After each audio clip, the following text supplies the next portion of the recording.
میرے نبی پاک صلی اللہ علیہ وسلم کا فرمان ہے، مصطفیٰ کریم نے فرمایا تو رب کی رضا کے لیے جھک جا، تو اللہ کے لیے جھک جا، رب تجھے عزتیں عطا فرما دے گا۔ تو توحید کا پہلا سبق یہ ہے کہ اللہ کے سامنے جھکنا ہے، کسی اور کے سامنے۔ معین الملت والدین عطا رسول ہند الولی حضرت خواجہ معین الدین چشتی اجمیری رحمت اللہ تعالی علیہ فرماتے میں حج کے لیے گیا، جب میں مینا مزدلفہ عرفات میں گیا تو ایک آدمی کو میں نے لبیک کہتے دیکھا۔ عقیدہ مسلمان کا رب ایک ہے، میرا رب ایک ہے، میرا رب ایک ہے، میرا مالک ایک ہے، وحدہ لا شریک ایک ہے میرا اللہ۔ فرماتے میں نے اس شخص کو دیکھا لبیک لبیک لبیک پکارتا، وہ آدمی جب لبیک کہتا تو جواب آتا لا لبیک، تو غیر حاضر ہے، پھر کہتا میں حاضر ہوں، پھر آواز آتی تو غیر حاضر ہے۔ حضرت خواجہ معین الدین اجمیری علیہ رحمہ فرماتے میں نے مجمع سے بازو پکڑ کے باہر نکالا، میں نے کہا بھائی تجھے پتا ہے جب تو لبیک کہتا ہے تو جواب آتا ہے لا لبیک، تو غیر حاضر ہے، تجھے پتا ہے؟ اب فرماتے وہ رو پڑا، کہنے لگا معین الدین مجھے پتا ہے۔ میں نے کہا اچھا؟ کہنے لگا حضور 24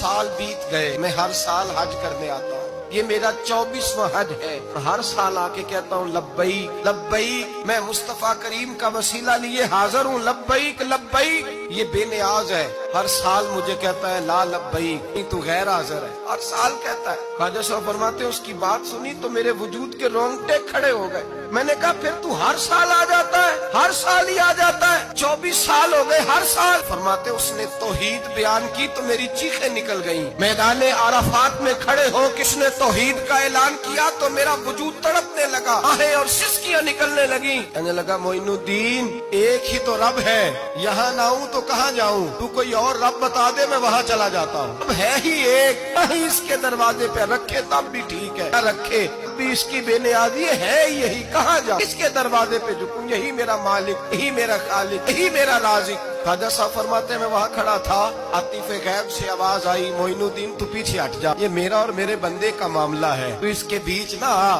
اگر میں نے ایک دفعہ بھی کہہ دیا کہ تو حاضر ہے تو یہ اگلے سال آئے گا نہیں، مجھے اس کا آنا پسند ہی بڑا ہے، 24 سال ہو گئے، اس کا بھی حج قبول فرمایا ہے، اس کی لبیک کی برکت سے قبول فرمایا۔ بھائی یاد رکھیں اور سمجھیں، توحید یہ ہے کہ میں تیرا ہوں، اے اللہ میں مالک میں تیرا ہوں، میں کدھر جاؤں؟ تیرے اعلیٰ حضرت فاضل بریلوی رحمت اللہ علیہ کے والد گرامی خوبصورت بات فرماتے مجھے دعا مانگنے کا طریقہ میری بیوی نے سکھایا۔ حضرت کس طرح؟ فرمانے لگے ایک دن مجھے اس نے کوئی کام کہا، کوئی ضرورت گھر کی بتائی، تو میں نے کہا میرے پاس پیسے نہیں ہیں، کچھ دنوں میں دے دوں گا۔ عورتوں کا مزاج ہوتا ہے، گھر کے کام انہوں نے بتانے ہوتے۔ 2-4 دن کے بعد کہنے لگی حضرت ایک کام کہا تھا، فرمانے لگی ابھی جیب میں پیسے نہیں ہیں، ذرا آتے ہیں تو کچھ کر دیتا۔ 2-4 دن کے بعد پھر عرض کرتی حضور وہ میں نے کچھ گزارش کی تھی، فرماتے مجھے غصہ آیا، ناراض ہوا، میں نے کہا تو بار بار کہتی رہتی ہے، تجھے بتایا تو ہے ابھی میرے پاس پیسے نہیں، کہیں سے آتے ہیں تو دے دوں گا۔ فرماتے جب میں نے جھڑکا تو وہ بھلی مانس رو پڑی، اور رو کر کے اس نے لفظ کہے تو مجھے رب کریم کی توحید سکھا گئی اور مجھے اللہ سے مانگنے کا طریقہ بتلا گئی۔ او کہ کہنے لگی حضور آپ ہی تو میرے خامند ہیں، بتائیے آپ سے نہ کہوں تو میں کس سے جا کے کہوں؟ کون ہے میرا اور کس سے جا کے کہوں؟ کس سے جا کے میں کہوں کہ میرا یہ غم بانٹ دیا جائے؟ آپ فرماتے اس نے بات کہی تو میں رونے لگا، مجھے کہنے لگی حضور کیا ہوا آپ رو پڑے؟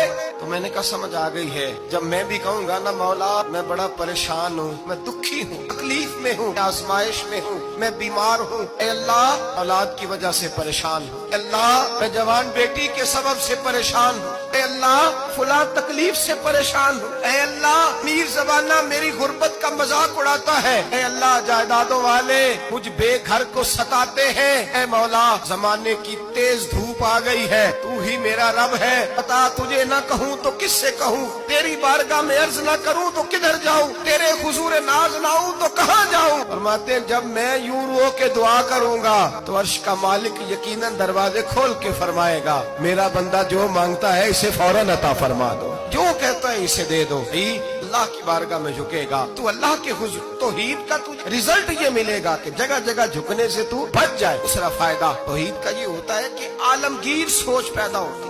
عالمگیر توحید باری تعالیٰ کا معنی یہ ہے